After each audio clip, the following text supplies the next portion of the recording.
Конечно, получается, что у нас разные цифры. У меня одна цифра, а Слава Ильич, значит, в 6 раз меньше. Ой, ну да, меньше эта цифра. Откуда, как эти денежные потоки идут? У нас механизмов просто не выработано. И эти деньги куда-то, черт его знает, утекают. Выделено 800 миллиардов, а здесь в Национальном банке оказалось 120 миллиардов. Куда остальные деньги ушли?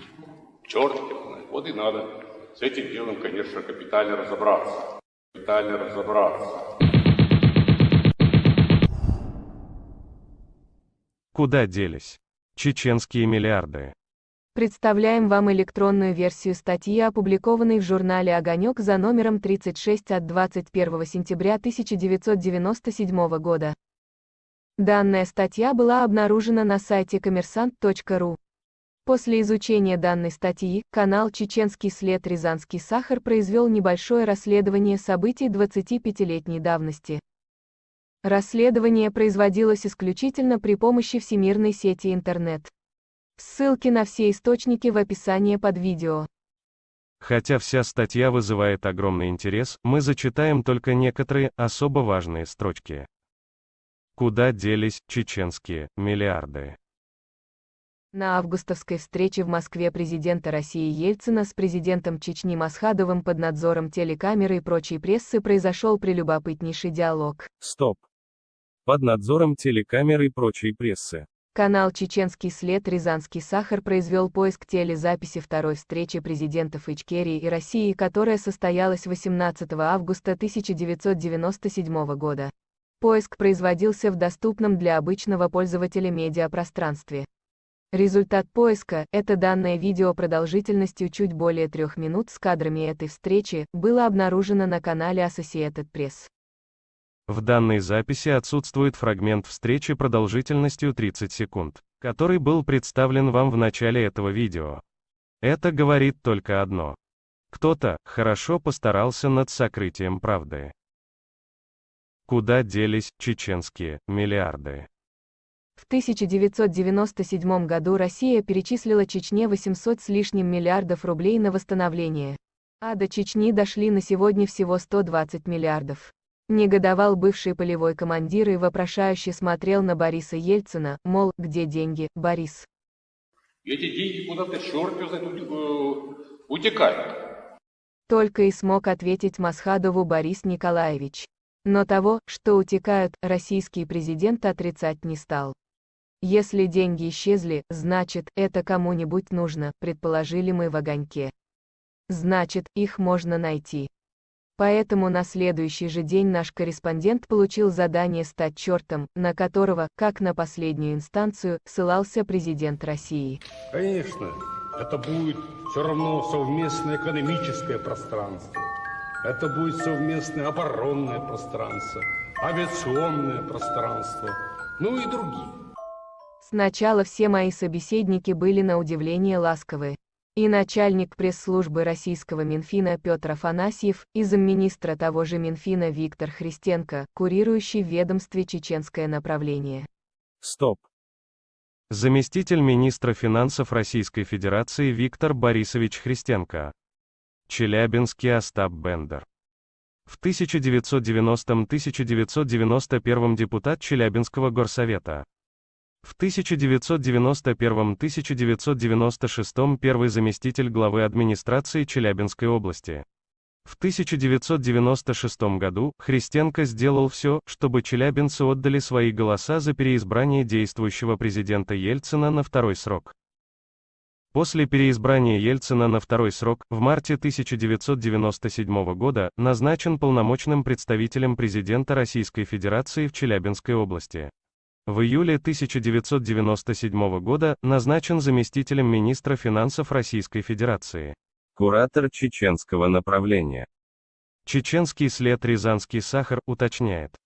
Счет Национального банка Чеченской Республики Ичкерия в Банке России был открыт 14 июля 1997 года.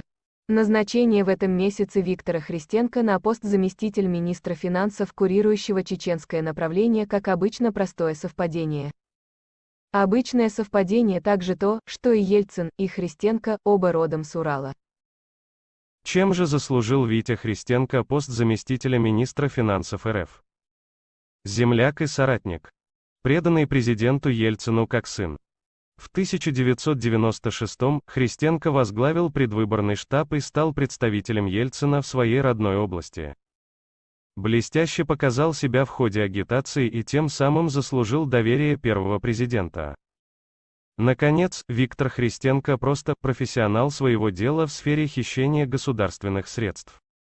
Ключевую роль в стремительном взлете по карьерной лестнице сыграло уголовное дело в Челябинске, в котором фигурировал Виктор Христенко.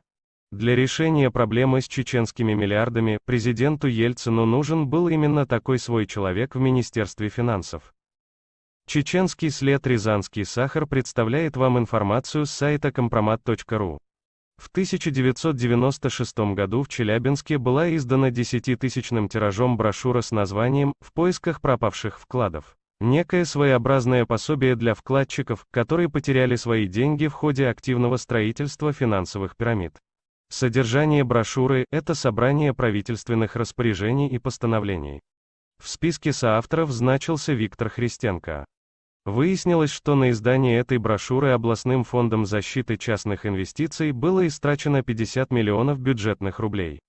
Эксперты же оценивали данный труд в не более чем в 20 миллионов. Проверкой деятельности Челябинского фонда защиты частных инвестиций, одним из учредителей которого являлась администрация Челябинской области в лице все того же Виктора Христенко, занималась милиция.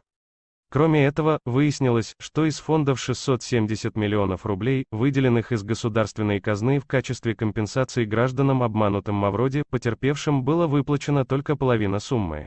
Остальные деньги просто исчезли.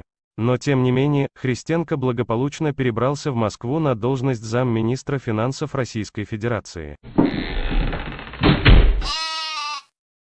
Куда делись чеченские миллиарды? Они обещали мне разогнать тучи над канувшими миллиардами через минуту. Надо только бумаги поднять. Ровно через неделю минута прошла. За это время, побродив по телефонным лабиринтам и не раз в них заблудившись, удалось выяснить, что судьба этих денег никому не известна, но всем ясна. Откуда деньги растут? 21 мая 1996 года состоялось примечательное выступление аудитора Счетной палаты России Александра Андреева на заседании комиссии российского правительства по вопросу использования средств, выделенных из бюджета на восстановление экономики Чечни. Андреев анализировал систему выделения средств для Чечни. Анализировать было что? Системы не было. Например, общая сумма, определенная законодательными актами России, которую предполагалось направить в 1995 году в Чечню, составляла 1 триллион 73 миллиарда 400 миллионов рублей. По данным же Минфина, всего было перечислено 5 триллионов 618 миллиардов 500 миллионов. То есть, деньги-то отправляли, но законных оснований для расходования 4,5 триллионов рублей не было. Дело понятное. Война, разруха. Просчитались. Денег, оказалось, Чечне нужно больше. Но это сразу создало непаханное поле для хищений и мутное озеро для ловли в нем большой и вкусной рыбки. Деньги перечислялись мешками по линии различных ведомств, через коммерческие банки, а потому оказались практически неподконтрольны. Согласно данным проверки, проведенной в Грозном, действующие в Чечне коммерческие банки крутили незаконные деньги и выдавали их с большими задержками. В качестве примера, Андреев указал на отделение Минотепа и Кредобанка. Михаил Ходорковский. Председатель правления, председатель Совета директоров Минотепа с 1993 по 1996 год. Юрий Агапов. Президент Кредобанка с 1989 по 1996 год. Более того, практически все ведомства перечисляли средства не по целевому назначению. Скажем, не на строительство дорог или пенсии старикам, а вообще на деревню для дедушки. Чеченский след «Рязанский сахар» заявляет. Челябинский великий комбинатор Витя Христенко знает, кто этот дедушка. Знает, где эта деревня. Знает и молчит.